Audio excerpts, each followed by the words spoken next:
নমস্কার বন্ধুরা, PPD easy কুকিংয়ে আপনাদের সকলকে স্বাগত। আজকে আবারও একটা ভিন্ন ধরনের বড়া বা পকোড়ার রেসিপি নিয়ে চলে এলাম। আমার আজকের রেসিপি মূলোর বড়া বা মূলোর পকোড়া। মূলোর অনেক রকম রান্না আপনারা হয়তো খেয়েছেন, তবে মূলোর বড়া বা পকোড়া অনেকেই হয়তো আগে ট্রাই করেননি। এই মূলোর বড়া গরম ভাতের সঙ্গে, ডাল ভাতের সঙ্গে, এমনকি ইভিনিং স্ন্যাক্স হিসাবেও খুবই ভালো লাগে।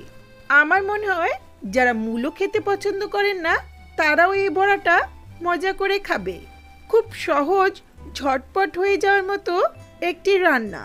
আশা করছি আপনাদের ভালো লাগবে।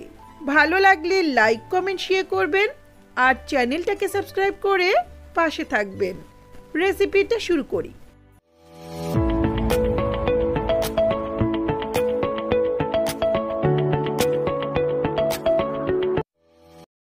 সবার প্রথমে এখানে দুটো মূলো ভালো করে ধুয়ে পরিষ্কার করে নিয়েছি।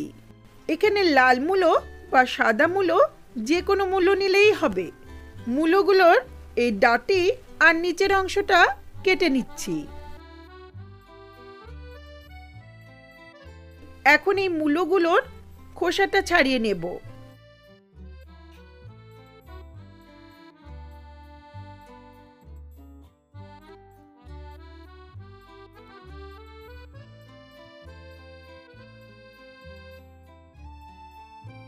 মূলোটাকে খোসা ছাড়ানোর পর গ্রেট করে নিতে হবে।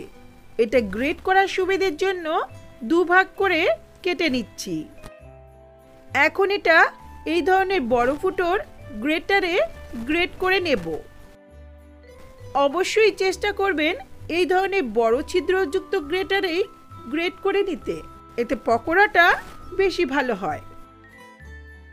এগুলো গ্রেট করা হয়েছে, এখন এগুলো একটা বাটিতে ঢেলে নিচ্ছি।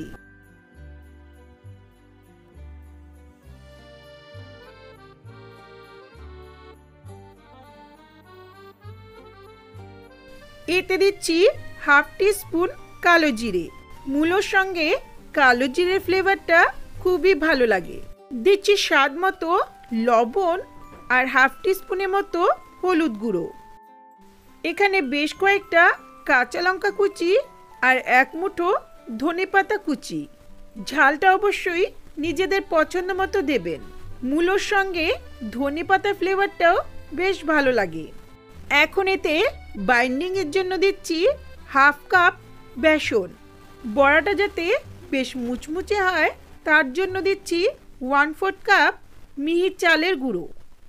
এখন এগুলো খুব ভালো করে হাত দিয়ে মেখে নিচ্ছি। মূলোতে যেহেতু অনেকটা জল থাকে তাই বেসনটা একটু বেশি করেই দিতে হবে।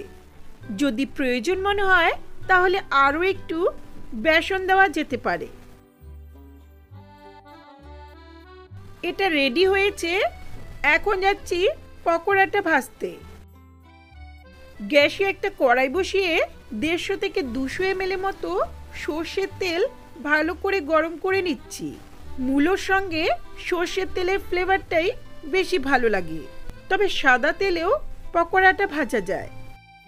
তেল ভালো করে গরম হলে গ্যাসের ফ্লেমটা মিডিয়ামে রেখে এই মিশ্রণটা দিয়ে ছোট ছোট করে বড়া বা পকোড়ার আকারে ভেজে নেব। মিশ্রণটাকে হাতের মধ্যে দলা করে নেওয়ার প্রয়োজন নেই। বিক্ষিপ্তভাবে যেরকম আমরা পেঁয়াজু বা বাঁধাকপি পকোড়া ভেজে থাকি ঠিক সেই রকমভাবেই তেলের মধ্যে দিতে হবে। এতে পকোড়াটা বেশ কুরকুরে হবে। তেলটা অনেকটাই গরম ছিল, তাই আগে দেওয়া পকোড়াগুলো এক পাশ থেকে লাল হয়ে উঠেছে। এগুলোকে আগেই উল্টে নিচ্ছি।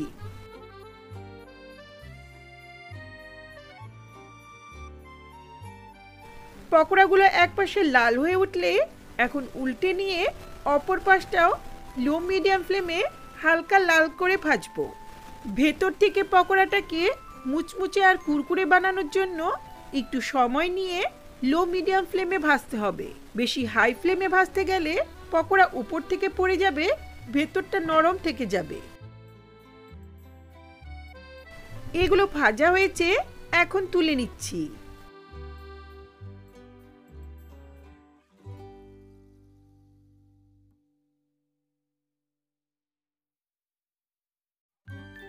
আমি সব পকোড়াগুলো একইভাবে ভেজে নিচ্ছি।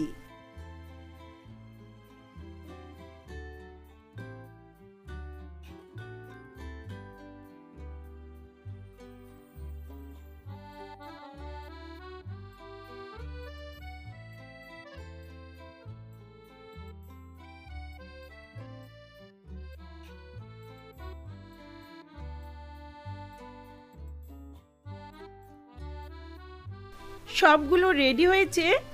তৈরি হয়ে গেল দারুণ স্বাদের মূলোর বড়া বা পকোড়া। এই মূলোর বড়া গরম ভাতের সঙ্গে, ডাল ভাতের সঙ্গে, এমনকি ইভিনিং স্ন্যাক্স হিসেবেও সার্ভ করা যেতে পারে। দারুণ স্বাদের এই বড়াটা আগে যদি ট্রাই করে না থাকেন তাহলে অবশ্যই আমার মতো করে রেসিপিটা ট্রাই করে দেখবেন। আশা করছি আপনাদের ভালো লাগবে। ভালো লাগলে লাইক, কমেন্ট, শেয়ার করবেন আর চ্যানেলটাকে সাবস্ক্রাইব করে পাশে থাকা বেল আইকনটা অবশ্যই প্রেস করবেন যাতে আমার ভিডিওর নোটিফিকেশনগুলি আপনাদের কাছে সহজেই পৌঁছে যায়। ধন্যবাদ।